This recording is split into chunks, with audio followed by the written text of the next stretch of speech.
उस रात हवा कुछ ज्यादा ही ठंडी थी। बारिश बिना रुके बरस रही थी और सड़क पर दूर दूर तक कोई नजर नहीं आ रहा था। रोहन को बस अपनी मंजिल तक पहुंचना था, लेकिन उसे बिल्कुल अंदाजा नहीं था कि अगले कुछ मिनट उसकी जिंदगी हमेशा के लिए बदल देंगे। रात के करीब 11:47 बज रहे थे। रोहन एक मेडिकल कंपनी में सेल्समैन था। आज उसकी डिलीवरी देर से खत्म हुई थी। घर जल्दी पहुंचने के लिए उसने जंगल के बीच से जाने वाला पुराना शॉर्टकट चुन लिया। उसने सुना जरूर था कि लोग इस रास्ते से रात में नहीं गुजरते, लेकिन उसने कभी उन बातों पर ध्यान नहीं दिया। रोहन हल्की हंसी के साथ लोग भी ना हर पुरानी जगह को भूत बंगला बना देते हैं। बस 20 मिनट और घर पहुंच जाऊंगा। जैसे ही रोहन जंगल के सबसे सुनसान हिस्से में पहुंचा, अचानक उसकी बाइक ने झटका दिया। इंजन की आवाज धीरे धीरे बंद हो गई और कुछ ही सेकंड में सब कुछ खामोश हो गया। सिर्फ बारिश की आवाज बच गई। अबे क्या हुआ? चलना प्लीज, स्टार्ट हो जा। रोहन बार बार सेल्फ स्टार्ट करता है। नहीं यार, अभी मत खराबो। रोहन ने अपना फोन निकाला। बैटरी सिर्फ 4% थी। नेटवर्क बिल्कुल नहीं था। उसने टॉर्च ऑन की और आसपास देखा। हर तरफ घना जंगल और गहरा अंधेरा। तभी आसमान में तेज बिजली चमकी। एक पल के लिए दूर एक पुरानी हवेली दिखाई दी। बिजली जाते ही वो फिर अंधेरे में गायब हो गई।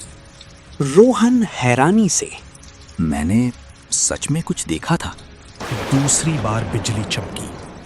इस बार हवेली साफ दिख रही थी। उसकी एक खिड़की में पीली सी रोशनी जल रही थी। रोहन ने गहरी सांस ली। उसके पास और कोई रास्ता भी नहीं था। लगता है कोई रहता है। बस रात भर रुक जाता हूँ, सुबह बाइक देख लूंगा। रोहन धीरे धीरे हवेली की तरफ चलने लगा और उसे बिल्कुल अंदाजा नहीं था कि उसका हर कदम उसे एक ऐसी जगह ले जा रहा था जहां से आज तक कोई मेहमान वापस नहीं लौटा। रोहन धीरे धीरे हवेली के पास पहुंच गया। पुरानी दीवारों पर कई सालों की काली काई जम चुकी थी। लोहे का बड़ा दरवाजा आधा खुला हुआ था, जैसे कोई उसका इंतजार कर रहा हो। रोहन ने हिम्मत करके दरवाजे पर हाथ रखा। दरवाजा खटखटाने ही वाला था कि दरवाजा अपने आप धीरे धीरे खुलने लगा। रोहन धीरे से बोलता है, हेलो, कोई है क्या? कोई जवाब नहीं आया। रोहन ने एक कदम अंदर रखा। पूरा हॉल अजीब तरह से साफ था, जैसे कोई रोज उसकी सफाई करता हो, लेकिन हवा में एक पुरानी सी बदबू थी। तभी अंधेरे से एक बुजुर्ग आदमी धीरे धीरे बाहर आया। सफेद कुर्ता, झुकी हुई कमर और चेहरे पर हल्की सी मुस्कान। बहुत देर लगा दी तुमने बेटा। रोहन एकदम चौंक गया। आप मेरा इंतजार कर रहे थे? बुद्धा बाबा सिर्फ मुस्कुरा दिया। बुद्धा बिना कुछ कहे पलट गया। रोहन उसके पीछे चलने लगा। हॉल की दीवार पर पुरानी फैमिली फोटोज लगी थी। हर फोटो में वही बूढ़ा था, लेकिन उसके साथ खड़े लोगों के चेहरे अजीब तरह से धुंधले थे। यहाँ और कौन रहता है? अब कोई नहीं। ये सुनकर रोहन के कदम एक पल के लिए रुक गए। बुद्धा रोहन को एक कमरे तक ले गया। कमरे में एक पुराना बिस्तर, एक लकड़ी की अलमारी और एक जलता हुआ दिया रखा था। बाहर बारिश और तेज हो चुकी थी। आज की रात यहीं रुक जाओ। सुबह होते ही मैं चला जाऊंगा। बुद्धा गंभीर आवाज में। सुबह देख लेंगे। जैसे ही बुढ़ा कमरे से बाहर जाने लगा, वो अचानक रुक गया। उसने बिना मुड़े धीमी आवाज में कहा, एक बात याद रखना, रात को अगर कोई तुम्हारा नाम लेकर बुलाए तो जवाब मत देना, चाहे वो आवाज किसी अपने की ही क्यों ना लगे। दरवाजा धीरे से बंद हो गया। रोहन ने कमरे का दरवाजा अंदर से बंद कर दिया। थकान की वजह से वो बिस्तर पर बैठ गया। बारिश की आवाज धीरे धीरे और तेज होने लगी। उसने फोन निकाला। बैटरी सिर्फ 2% बची थी। नेटवर्क अब भी नहीं था।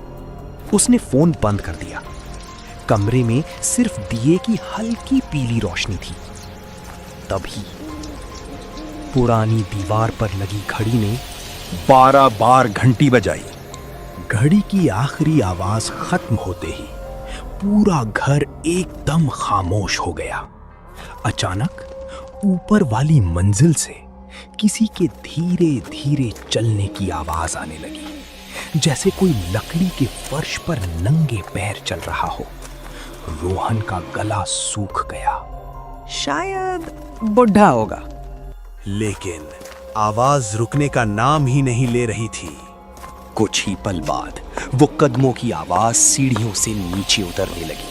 हर कदम के साथ रोहन की धड़कन तेज होती जा रही थी और फिर वो आवाज उसके कमरे के बिल्कुल बाहर आकर रुक गई। 5 सेकंड, 10 सेकंड, पूरे कमरे में सन्नाटा छा गया। तभी दरवाजे पर 3 हल्की दस्तक हुई। रोहन चुपचाप दरवाजे को देखने लगा। उसने सांस तक रोक ली। तभी बाहर से एक धीमी और मासूम सी आवाज आई। रोहन, दरवाजा खोलो। रोहन का चेहरा सफेद पड़ गया। उसने हवेली में अपना नाम किसी को बताया ही नहीं था। रोहन फुसफुसाते हुए, ये मेरा नाम कैसे जानती है? आवाज दोबारा आई, इस बार पहले से भी ज्यादा करीब। रोहन, मुझे अंदर आने दो। मैं बहुत देर से तुम्हारा इंतजार कर रहा हूँ। रोहन धीरे धीरे दरवाजे के पास बढ़ा। उसने कान दरवाजे से लगाया और उसी पल दरवाजे के दूसरी तरफ से किसी ने भी अपना कान दरवाजे पर रख दिया। रोहन एकदम पीछे हट गया। उसके हाथ कांप रहे थे। उसे बुद्धि की बात याद आई, चाहे आवाज किसी अपने की ही क्यों ना लगे, जवाब मत देना। कमरे के बाहर फिर से सन्नाटा छा गया, लेकिन वो खामोशी ज्यादा देर तक नहीं रही। आवाज बहुत धीमी। रोहन, डर गए क्या? अचानक आवाज बदल गई। अब वो आवाज बिल्कुल रोहन की मां जैसी लग रही थी। बेटा, दरवाजा खोलो, मैं तुम्हें घर ले जाने आई हूं। रोहन की आंखों में आंसू आ गए। वो धीरे धीरे दरवाजे की तरफ बढ़ा। उसका हाथ हैंडल तक पहुंच गया। तभी नीचे हॉल से बूढ़े की जोर से आवाज आई। बुद्धा चिल्लाकर, रोहन, दरवाजा मत खोलना। रोहन तुरंत पीछे हट गया। जैसे ही रोहन पीछे हटा, दरवाजे के नीचे से किसी की लंबी काली उंगलियां अंदर आने लगी। वो उंगलियां धीरे धीरे फर्श को खुरच रही थीं। रोहन, एक बार दरवाजा खोल दो, बस एक बार। रोहन डर के मारे बिस्तर के कोने में बैठ गया। उसकी सांसें बहुत तेज चल रही थीं। अचानक सब कुछ शांत हो गया। न आवाज, न खुरचने की आहट। रोहन ने हिम्मत करके दरवाजे के नीचे देखा। वहां कुछ भी नहीं था। उसने धीरे से सांस ली, लेकिन तभी कमरे के पीछे वाली खिड़की पर किसी ने 3 बार दस्तक दी। रोहन का खून जैसे जम गया। रोहन धीरे से खिड़की की तरफ मुड़ा। पर्दे के उस पार एक छोटी सी परछाई खड़ी थी और एक मासूम सी आवाज आई। भैया, क्या आप मेरी मदद करोगी? रोहन कुछ पल तक वहीं खड़ा रहा। उसका दिल इतनी जोर से धड़क रहा था कि उसे अपनी सांसें तक सुनाई दे रही थीं। हिम्मत करके उसने धीरे से पर्दा हटाया। खिड़की के बाहर एक छोटी सी लड़की खड़ी थी। उसके हाथ में एक पुरानी गुड़िया थी। बारिश उसके ऊपर गिर रही थी, लेकिन उसके कपड़े बिल्कुल गीले नहीं थे। लड़की मुस्कुराते हुए, भैया, मुझे बहुत डर लग रहा है, प्लीज मुझे अंदर आने दो। रोहन चुप रहा। लड़की धीरे धीरे खिड़की के और करीब आ गई। उसने अपना हाथ शीशे पर रख दिया। तभी बिजली चमकी और एक पल के लिए उसका चेहरा दिखाई दिया। उसकी आंखें बिल्कुल काली थीं और उसके होठों पर अजीब सी मुस्कान थी। रोहन एकदम पीछे हट गया। रोहन डरते हुए, तू कौन है? मैं भी कभी मेहमान थी। अचानक कमरे का दरवाजा खुल गया। बूढ़ा तेजी से अंदर आया। उसने तुरंत खिड़की के पर्दे बंद कर दिए। खिड़की के बाहर की आवाज एकदम बंद हो गई। बुद्धा गुस्से में, मैंने मना किया था, खिड़की के पास मत जाना। वो लड़की कौन थी? बुद्धा कुछ देर तक चुप रहा, फिर धीरे से बोला, जो इस हवेली में एक बार आ जाता है वो कभी पूरी तरह जा नहीं पाता। बुद्धा रोहन को हॉल में ले गया। हॉल के बीच एक पुरानी लकड़ी की अलमारी रखी थी। उसने अलमारी खोली। अंदर दर्जनों पुरानी तस्वीरें रखी थीं। हर तस्वीर में अलग अलग लोग और सबके चेहरे पर वही डरा हुआ एहसास। रोहन तस्वीरें देख ही रहा था कि उसकी नजर आखिरी फोटो पर पड़ी। उस फोटो में वो खुद खड़ा था। रोहन घबराकर, ये फोटो कब ली गई? बुद्धा ठंडी आवाज में, ये फोटो अभी नहीं, कल सुबह की है। रोहन के हाथ से फोटो जमीन पर गिर गई। उसी वक्त पूरे घर की सारी बत्तियां एक साथ बुझ गईं। अंधेरे में सिर्फ एक आवाज गूंजी, अब तुम्हारी बारी है। पूरा कमरा अंधेरे में डूब चुका था। रोहन की सांसें तेज चल रही थीं। तभी हॉल के कोने में रखी पुरानी घड़ी अपने आप चलने लगी। घड़ी ने एक ही बार घंटी बजाई और उसी पल बूढ़ा धीरे धीरे रोहन की तरफ मुड़ गया। बुद्धा धीमी आवाज में, अब वक्त आ गया है। किस बात का? सच जानने का। बूढ़ा रोहन को हवेली के पिछले हिस्से में ले गया। वहां एक पुराना लकड़ी का दरवाजा था। दरवाजे पर लोहे की मोटी जंजीर लगी हुई थी। इसके पीछे क्या है?